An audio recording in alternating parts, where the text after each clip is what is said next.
এলো রমজানেরি চাঁদ, এবার দুনিয়াদা। আসসালামু আলাইকুম রহমতুল্লাহি ওবরাকাত। বিসমিল্লাহির রহমানির রহিম। নাহমাদুহু ওয়া নুসাল্লি ওয়া নুসাল্লিমু আলা হাবিবিহিল করিম, আম্মা বাদ। সুধী দর্শক, আমন্ত্রণ জানাচ্ছি মাহে রমজান ও সাহরি অনুষ্ঠানে। আশা করি সকলে ভালো আছেন। দর্শক, ইতিকাফ একটি গুরুত্বপূর্ণ ইভেন্ট পবিত্র মাহে রমাদানের শেষ 10 দিনে। রাসূল করিম সাল্লাল্লাহু আলাইহি ওয়াসাল্লামের জীবনে সারা জিন্দেগি ইতিকাফ করেছেন। কোরআনে কারিমে ইতিকাফের কথা আছে, হাদিস শরীফে তো আছে। গুরুত্বপূর্ণ এই ইবাদতটি আমাদের জানা দরকার। আমাদের জীবনের কখনো কখনো আমরা ইতিকাফের তীব্র প্রয়োজনীয়তা অনুভব করি।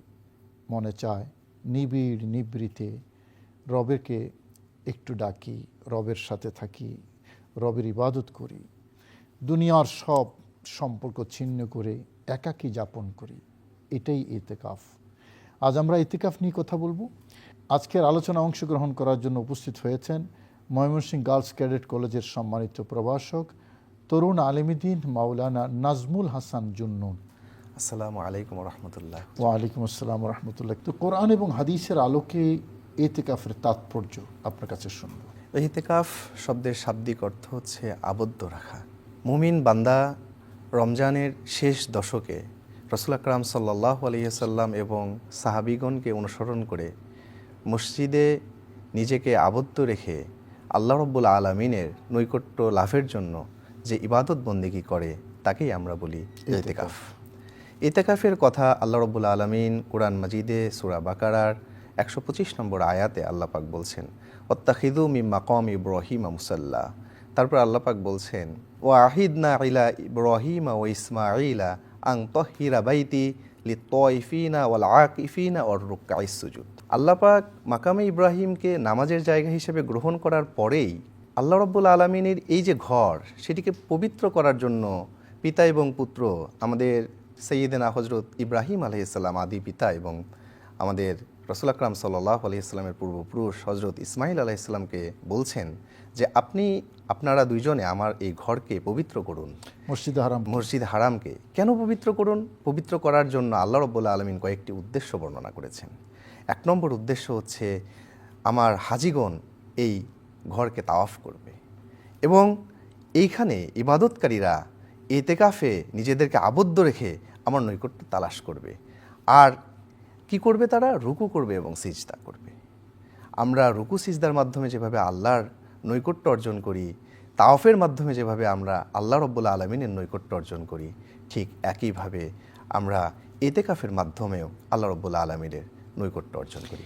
ইতিকাফকে রুকু এবং সিজদার পাশাপাশি উল্লেখ করে মূলত ইতিকাফের গুরুত্বটাই আল্লাহ পাক তুলে ধরেছেন। আমরা নামাজ যখন আদায় করি রুকু এবং সিজদার মাধ্যমে, সেটি আসলে একটি নির্দিষ্ট সময়ের ইতিকাফ। আপনি যদি একটু চিন্তা করেন, যখন বান্দা ইতিকাফ করে তখন সে মসজিদ থেকে বের হয়ে দুনিয়ার প্রয়োজন মেটাতে পারে না, সে নিজেকে আল্লাহ রাব্বুল আলামিনের জন্য উৎসর্গ করে। ঠিক একইভাবে আমরা তাকবীরে তাহরিমার মাধ্যমে আমাদের নিজেদেরকে কিন্তু আমরা আল্লাহ রাব্বুল আলামিনের জন্য উৎসর্গ করি। যেমন আমি যদি আপনাকে এখন সালাম দেই, আসসালামু আলাইকুম ওয়া রাহমাতুল্লাহ বলে, আপনি অবশ্যই ওয়ালাইকুম আসসালাম বলবেন। কিন্তু আপনি যদি নামাজে দাঁড়িয়ে যান তখন কিন্তু আর আপনি ওয়ালাইকুম আসসালাম বলবেন না। কেন? কারণ আপনি তাকবীরে তাহরিমার মাধ্যমে আপনি যে সমস্ত কাজ হালাল ছিল সেগুলোকে আপনি হারাম করে নিয়েছেন। মুমিন বান্দার জন্য এমন অনেক কাজ হালাল রয়েছে, বাজারে যাওয়া, কেনাকাটা করা, স্বামী স্ত্রী মিলিত হওয়া, কিন্তু মুতাকিফ যে ইতিকাফ করে সে কিন্তু সেগুলিকে তার জন্য হারাম করে নিয়েছে আল্লাহ রাব্বুল আলামিনের নৈকট্য অর্জন করার জন্য। ইতিকাফ একটি প্রাচীনতম ইবাদতগুলির মাঝে একটি। আমরা স্পষ্টতই দেখতে পেলাম যে হযরত ইব্রাহিম আলাইহিস সালাম এবং হযরত ইসমাঈল আলাইহিস সালামকে আল্লাহ রাব্বুল আলামিন নির্দেশ দিচ্ছেন ইতিকাফ করার জন্য।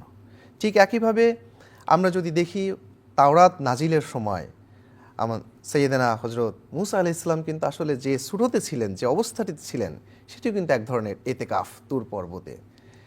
আমরা হাদিস শরীফে উল্লেখ পাই খাজা আব্দুল মুত্তালিব রাসূল আকরাম সাল্লাল্লাহু আলাইহি ওয়াসাল্লামের দাদা যান, তিনিও কাবা শরীফে ইতিকাফ করেছেন। রাসূল আকরাম সাল্লাল্লাহু আলাইহি ওয়াসাল্লামকে হযরত উমর রাদিয়াল্লাহু তাআলা আনহু প্রশ্ন করছেন যে আমি ইসলাম গ্রহণের পূর্বে কাবা ঘরে এতেকাফ করার নিয়ত করেছিলাম, আমি কি তা পূরণ করব? রাসূল আকরাম সাল্লাল্লাহু আলাইহি ওয়াসাল্লাম বললেন, তুমি তা পূরণ করো। তার মানে যুগে যুগে বান্দারা বিভিন্নভাবে আল্লাহ রাব্বুল আলামিনের নৈকট্য অর্জন করার জন্য এতেকাফ করেছেন। ইতিকাফ কি এটা সুন্নত, ফরজ না ওয়াজিব? এটা আচ্ছা, এতেকাফের 3টি আমরা হুকুম পাই যে ওয়াজিব এতেকাফ। কোনো ব্যক্তি যদি মান্যত করে যে আমি 1 দিন, 10 দিন, 5 দিন, 1 বছর এতেকাফ করব, সেটি তার জন্য পূরণ করা ওয়াজিব। রাসূল আকরাম সাল্লাল্লাহু আলাইহি ওয়াসাল্লাম রমাদানুল মুবারকের শেষ দশকে, জীবনে একটি মাত্র বছর রাসূল আকরাম সাল্লাল্লাহু আলাইহি ওয়াসাল্লাম জিহাদের সফরে থাকার কারণে এতেকাফ আদায় করতে পারেননি। নতুবা প্রত্যেক বছর রাসূল আকরাম সাল্লাল্লাহু আলাইহি ওয়াসাল্লাম রোজা ফরজ হওয়ার পর থেকে এতেকাফ পালন করেছেন। ওটাও কিন্তু কাজা করে দিয়েছেন, কাজা করেছেন 10 দিন, পরবর্তী বছরে তিনি 20 দিন আদায় করেছেন। তাহলে রাসূল আকরাম সাল্লাল্লাহু আলাইহি ওয়াসাল্লাম এটিকে সব সময় আদায় করেছেন। এটিকে ফুকাহে কিরাম সুন্নাতে মুআক্কাদা আলাল কিফায়া বলেছেন। অর্থাৎ এটি সুন্নাতে মুআক্কাদা, যে যে এলাকায় জুমা মসজিদ আছে, জামে মসজিদ আছে, একজন হলেও যেন ওই মহল্লা থেকে একজন ব্যক্তি যেন অন্ততপক্ষে এতেকাফ আদায় করে, তাহলে সবার উপর থেকে অন্ততপক্ষে এতেকাফ আদায় হয়ে যাবে।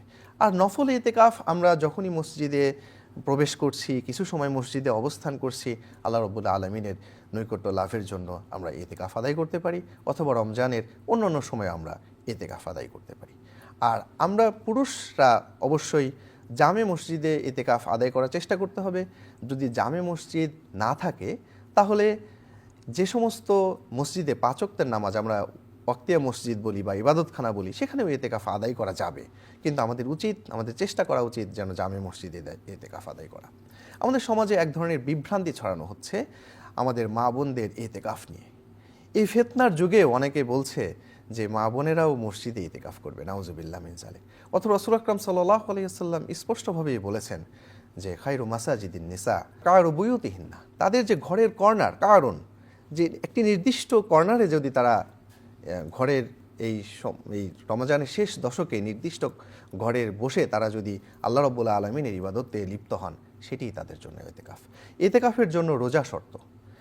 রোজার মাধ্যমে বান্দা কিন্তু এমনিতেই ইবাদতের একটি মুহূর্তে আছে, ইবাদত করার জন্য তার অন্তর উদ্গ্রীব হয়ে থাকে। ইতিকাফ বান্দাকে একটি ইনসেন্টিভ, একটি কেয়ার দেয়, বান্দাকে একেবারে যাবতীয় দুনিয়ার সম্পর্ক থেকে বান্দাকে মুক্ত করে। ইতিকাফ অনেক সেন্সিটিভ একটি ইবাদত। মসজিদের বাইরেই যদি জানাজার সালাতও হয়, সেই জানাজার সালাতে অংশগ্রহণ করাও মুতাকিফের জন্য জায়েজ নয়। জায়েজ নয় এই অর্থে, মুতাকিফ যদি মসজিদের বাইরে এসে জানাজার সালাত আদায় করে, তাহলে তার ইতিকাফ বাতিল হয়ে যাবে। কেন?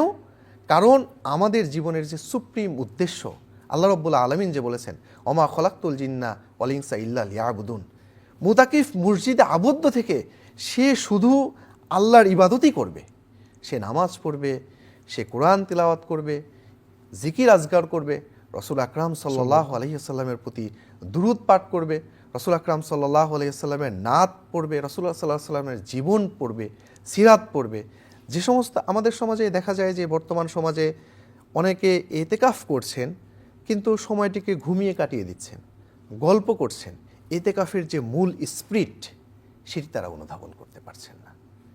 ইতিকাফ মানে হচ্ছে একজন ব্যক্তি তার যে আল্লাহ রাব্বুল আলামিনের সাথে যে দূরত্ব তৈরি হচ্ছে, প্রতিনিয়ত আমাদের যে জার্গন অফ লাইফ, দুনিয়ার জীবন যাপন করতে যে আমরা ইচ্ছায় অনিচ্ছায় শয়তানের প্ররোচনায় গুনাহের কাজে লিপ্ত হচ্ছি, আমাদের অন্তরে কালিমা লেপে যাচ্ছে, আমাদের অন্তর নফসানিয়াত ফাহেসা কাজকর্মের দিকে ধাবিত হচ্ছে, ইতিকাফের মাধ্যমে যেন আমরা সেগুলো থেকে মুক্ত হতে পারি। আমাদের জীবনের প্রতিটি পদক্ষেপে আমরা যেন আল্লাহ এবং রাসূল আকরাম সাল্লাল্লাহু আলাইহি সাল্লামকে অনুসরণ করতে পারি। এটি ইতিকাফের মূল উদ্দেশ্য, যে মানে আল্লাহর দূরত্বটাকে, আল্লাহর সাথে দূরত্বটা জায়গায় নৈকট্যতাকে রিপ্লেস করার চেষ্টা করা। আল্লাহর ওলিগণ যেভাবে করে তাদের জীবনের আল্লাহর প্রতি সঁপে দিয়েছেন, এই রমজানের শেষ দশকে আমরা যদি ইতিকাফ পালন করি, তাহলে আমরা লাইলাতুল কদরটিও পেয়ে যাব। রাসূল আকরাম সাল্লাল্লাহু আলাইহি ওয়াসাল্লাম যেভাবে করে বলেছেন যে তাহাওয়ারু লাইলাতুল কদরি ফি আশারিল আওয়াখিরি মিন রমাদান। রমজানের এই শেষ দশকে যদি কোনো বান্দা সে মসজিদে অবস্থান করে, প্রতিনিয়ত জামাতের সাথে নামাজ আদায় করে, ইবাদত বন্দিগি করে, সে তো অবশ্যই লাইলাতুল লাইলাতুল কদর পাবে। আর লাইলাতুল কদর তো 1000 মাসের থেকে উত্তম, আল্লাহ রাব্বুল আলামিন নিশ্চয়ই বলেছেন। অনেক অনেক ধন্যবাদ আপনাকে সুধী দর্শক। আসলেই ইতিকাফ একটি প্রাচীন ইবাদত। বান্দার পক্ষ থেকে আল্লাহর জন্য নিজের জীবনটাকে উৎসর্গ করে একটা জায়গায় দুনিয়ার সব সম্পর্ক ছিন্ন করে শুধু আল্লাহর জন্য এবং শুধু আল্লাহর জন্যই নিজেকে আবদ্ধ রাখা, এটাই ইবাদত। আল্লাহ পাক রব্বুল আলামিন যাদেরকে সুযোগ এবং তৌফিক দান করেন, নিশ্চয়ই তারা অনেক সৌভাগ্যবান ব্যক্তি। আমরা আমাদের সমাজে ইতিকাফের যে প্রচলন আছে, আমরা আরও ব্যাপকভাবে যাতে ইতিকাফ করার চেষ্টা করি। আল্লাহ আমাদের সবাইকে সেই তৌফিক নসিব করুন, এই প্রত্যাশায় সবার মঙ্গল কামনা করে আজকের এই গুরুত্বপূর্ণ আলোচনা এখানে শেষ করছি। আসসালামু আলাইকুম ওয়া রাহমাতুল্লাহি ওয়া বারাকাতুহু। এলো রমজানেরি চাঁদ,